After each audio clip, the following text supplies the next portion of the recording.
Coming up on today's Philadelphia Eagles Now, Eagles fans get some exciting news from a report from ESPN's Jeremy Fowler, and Deshaun Watson, the Cleveland Browns quarterback, is playing horrible football right now, and this Eagles defense has to get it together, and they have an opportunity to do that against the Browns at Lincoln Financial Field on Sunday in Week 6. Before we dive in, can we get the 87,000 subscribers before the Eagles and Browns kick off? On Monday's show, we picked up 42 new subscribers. Tuesday's show, 36 new subscribers. Can we beat that number on today's Eagles Now? As you can see to my right, we're 503 people away from 87K. The exciting news for Eagles fans, we have been waiting for this over the last couple of weeks, and really, since Howie Roseman pulled the trigger on drafting DeJean in the second round, DeJean is in, and he will start at slot cornerback ahead of Avonte Maddox. That, according to ESPN's Jeremy Fowler. Nick Sirianni did not confirm that news during his Wednesday press conference here on October 9th, 2024, but all indications point to the Iowa Hawkeye starting for Vic Fangio's defense. Here's what Jeremy Fowler had to say in his report on Wednesday. Changes to the Eagles lineup are on the table as 2-2 Philly emerges from its bye week. One position to watch, rookie Cooper DeJean taking over the nickel corner duties from veteran Avonte Maddox. That's a move I'm expecting, barring new developments. DeJean, a second-rounder with first-round talent, got off to a slow start due to a preseason injury, but is considered all caught up with Vic Fangio's scheme. I'm told multiple defensive positions were up to discussions over the past week due to a defense that ranks 30th in yards per play allowed at 6. The shakeup began in earnest on Tuesday when the team released linebacker Devin White, a former Pro Bowl player who has been a healthy scratch all season. I disagreed with that decision to release Devin White. I thought that White should have been a part of the changes, in my opinion, for this Eagles defense moving forward. And in speaking of bye week changes last week, this was one of the bye week changes that we discussed that Vic Fangio needed to make. This Eagles defense needs some youth. They need some juice. They need some energy, athleticism, and overall better play. That's why I would have given Devin White some opportunities. And that's why I thought that Philadelphia should have benched Avonte Maddox for Cooper DeJean, and it looks as though I'm getting my wish. Per Pro Football Focus, through 4 games going into Week 5, and obviously with that bye week going into Week 6, Avonte Maddox, the 86th highest graded corner in the NFL, 80th out of 98 corners as far as coverage grade goes. And Vic Fangio had said going into the bye, and we had these indications that maybe this move was coming because he said that DeJean is getting close and 2 weeks of practice will help with that off week. And it looks as though that is coming to fruition. More on Maddox, an overall PFF grade of 52.6, a coverage grade of 52.9, a run defense grade of 48.1. I think Cooper DeJean is going to be able to help out in all of those areas as an overall athlete, in coverage, and against the run. Maddox was also giving up a passer rating allowed through 4 games of 88.7 and a yards per reception of 11.5. This was the smart move to make. This is the right move to make, and I'm glad that the Eagles are moving in this direction. There, of course, will be some negatives to starting a rookie, and DeJean at points will have some trouble. But I think that the good is going to outweigh the bad. And my pro comp for Cooper DeJean is Chiefs All-Pro Trent McDuffie, a fantastic player. What I mean by this is specifically how Kansas City defensive coordinator Steve Spagnuolo utilizes Trent McDuffie all over the field. DeJean has that type of athleticism. He has that type of versatility, and he did some of the similar things that McDuffie's been able to do at the pro level at Iowa. Last year, when McDuffie wasn't all pro, he was in the slot, 448 snaps. That's primarily where he is. Outside corner, 300 snaps. In the box for 158 snaps, and he played 68 snaps along the defensive line. Oftentimes, he was utilized as a blitzer. So DeJean is going to play on the inside. He can play on the outside. That's primarily what he did at Iowa. He can play in the box. He can play along the defensive line, and that's how I think that he can put his fingerprints on the football game.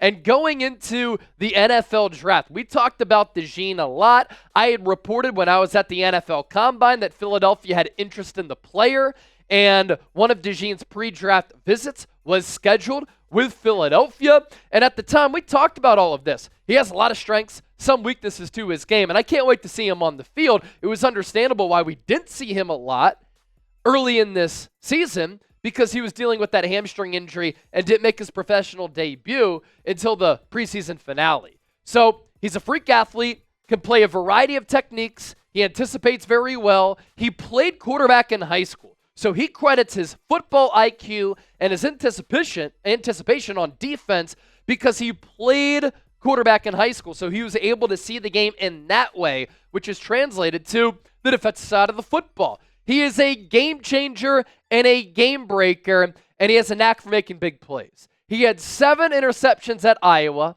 3 of them were returned for touchdowns. And that is the quarterback in him, but also the punt returner in him.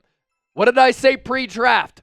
Versatile like Trent McDuffie, and he has that special teams value as a returner. His weaknesses: some injury worries here. He's coming off a fractured fibula. Sometimes he gives up initial separation. Is he a corner? Is he a safety? The Eagles have answered what they think he is. He is a corner. But was he going to be an outside guy or an inside guy? Because he gives up initial separation, even though he's a 4-4 guy, I think he's better suited playing inside, which then also leads to Vic Fangio hopefully utilizing him in a versatile manner. He can get a little bit handsy in coverage, so look out for the penalties, especially early in his NFL career. But Jeremy Fowler said it. We've talked about it on the show. He was a second-round corner who has first-round potential and first-round ability. So with that, if you're excited for Cooper DeJean, as we like to call him here on the show, to start for this Eagles defense, if that's the case, I want you to hit that thumbs up icon and like the video. We're only ramping up and taking flight here on today's Eagles Now. Stay tuned. A lot of good stuff on Deshaun Watson coming up around the corner. But first, shout out to our sponsor, Game Time, for making today's Eagles Now possible. This is the best ticketing app in the marketplace. If you want the best seats at the lowest price guaranteed, if you want the best view from your seat, and you want to save money on those seats, download the Game Time app. Prices drop as the event gets closer. You can see the view from your seat before you buy, so you know exactly what to expect when you arrive. You can access tickets from your phone. You can easily resell your tickets.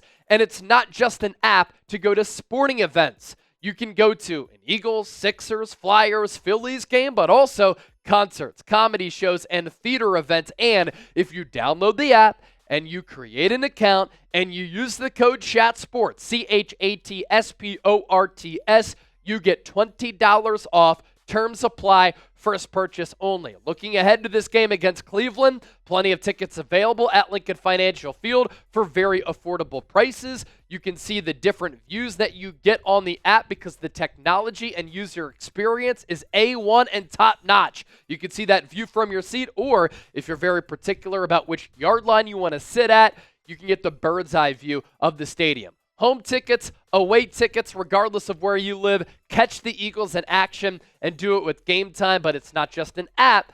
For sporting events, thanks to Game Time Picks, curation makes it easier to find the best seats at the lowest price guaranteed for a plethora of different events. That's the code CHATSPORTS to get $20 off. Download Game Time today. Looking ahead to this Week 6 game against Cleveland, the Philadelphia Eagles defense to start the year has been bad. There's no doubt about that. The tape hasn't lied. Our eyes haven't lied to us. And this has to be a get-right game for this Eagles defense. Hopefully they're able to play like they did against New Orleans and not like the other 3 games to start off the 2024 campaign. And specifically with this Browns offense, Deshaun Watson and the Browns are playing awful offensive football right now, and it's historic with how bad they've been. Austin Gale, a football analyst who always puts out interesting tidbits on X as far as analytics go, with a couple of tweets here. Bottom 10 offenses in EPA per drive since at least 2000. The Cleveland Browns here in 2024 rank 790th. And when you look at this list of teams and we flip the page and look at some of these other teams, there are awful and anemic and terrible offensive units who are a part of this lowly category, and the Cleveland Browns are right there. The Browns so far this season have a success rate of 34.1%. Translation, they don't have a lot of success any given play, any given down, any given possession, any given game. 34.1% success rate. That is dead last in the NFL. And really, we've seen a clashing of offensive styles with what Kevin Stefanski wants to do, Coach of the Year last year, and what Deshaun Watson does well. Oftentimes, when you go away from a quarterback's strengths and you try to fit that quarterback to your offensive system, it doesn't work out. And for Cleveland, this trade, the fully guaranteed contract, it has been an unmitigated disaster. Kevin Stefanski likes to run an outside zone offense with an under center quarterback. In 2020, when Baker Mayfield had a lot of success and the Browns won a playoff game for the first time since the early 1990s when Bill Belichick was Cleveland's coach, Baker Mayfield was 29th in shotgun rate at 42%. Here in 2024, Deshaun Watson has been in the shotgun 82% of the time. That is the sixth highest mark in the NFL. Watson likes to be in the shotgun, but the offense is not a shotgun-based offense. And so the play calling and the play designs haven't made sense for the personnel. And Watson has also never been a drop-back, timing-based quarterback. And this offense is a drop-back, timing-based type of offense. More from Austin Gale here. The bottom 5 quarterbacks in success rate of throws of 2.5+ seconds after the snap. And again, when you're dropping back, and sometimes you're with that timing offense, these plays are taking more than 2.5 seconds. And Deshaun Watson ranks 29th. It is not just a Deshaun Watson problem, but because he's not trusting himself, he's not trusting his eyes, he isn't feeling the offense, and he's not confident in what he is doing. There's also been some chatter about him not preparing for these games. It has led to him holding on to the ball for a long time, him being under duress, getting pressured, and sacked a lot. Watson is getting sacked 5.2 times per game. That is 32nd, dead last in the NFL. And coming off this shoulder injury from last year, in which he had to undergo surgery, Watson at Clemson. Watson with the Houston Texans had a strong arm. But Watson has lost his fastball, and that has led to him playing some of this porous football ever since the trade. And I do think that some of the controversy that has hovered over him from the weird massage scandal has led to him just not being the same guy. Like when Tiger Woods was in his scandal, he lost that unique edge, that competitor's assassin-like mentality. And for Watson, I think he's lost his confidence a little bit. He's become indecisive, a little bit of a weird, awkward, odd dude, and that's led to him playing bad football. In his final season with the Houston Texans, that was in 2020, he was a top 5, top 10 quarterback. He completed just over 70% of his passes. He threw for more than 4,800 yards. He threw 33 touchdowns to 7 picks. He led the NFL in yards per attempt at 8.9. Look at how much the numbers are down this year as the Browns are off to this 1-4 start. His completion rate is down 10 points to 60.2. He has only thrown for 852 yards in 5 games. He has thrown just 5 touchdowns and 3 picks. He's fumbled the football on a couple of occasions, and look at his yards per attempt. 4.8. Cut in half from when he led the league his final season with the Houston Texans. And in his last 4 years, you see how the numbers have declined. And during this Cleveland Browns tenure, he has not lived up to the contract. And that's why it's ended up being one of the worst trades and one of the worst contracts in the history of the NFL. Again, Andrew Berry, who used to work alongside Howie Roseman, in this Eagles front office gave Watson a fully guaranteed contract. 2020, a great year, even though the Texans that year were 4-12. But even before that, they were winning games under Bill O'Brien, having a lot of success, and Watson emerged as one of the top quarterbacks in the game. He was suspended for all of 2021, so he didn't play. But in 2022, bad. 58.2%, 7 touchdowns, 5 picks, 6.5 yards per attempt. And in 2023 last year, also really bad. And in those previous 2 years, 2023 and 2022, he played a combined 12 games. So he's not been good. He hasn't been available, and the production has been terrible, as Charles Barkley would say. So the Eagles in this game against Cleveland should be able to get pressure on Watson. This Browns offensive line is not good. They should be able to dominate the point of attack in the trenches along the line of scrimmage. They should be able to generate turnovers. They should be able to limit big plays, and it starts with stopping the run. If Cleveland is able to run the ball successfully, that's how they can win this game and upset Philadelphia.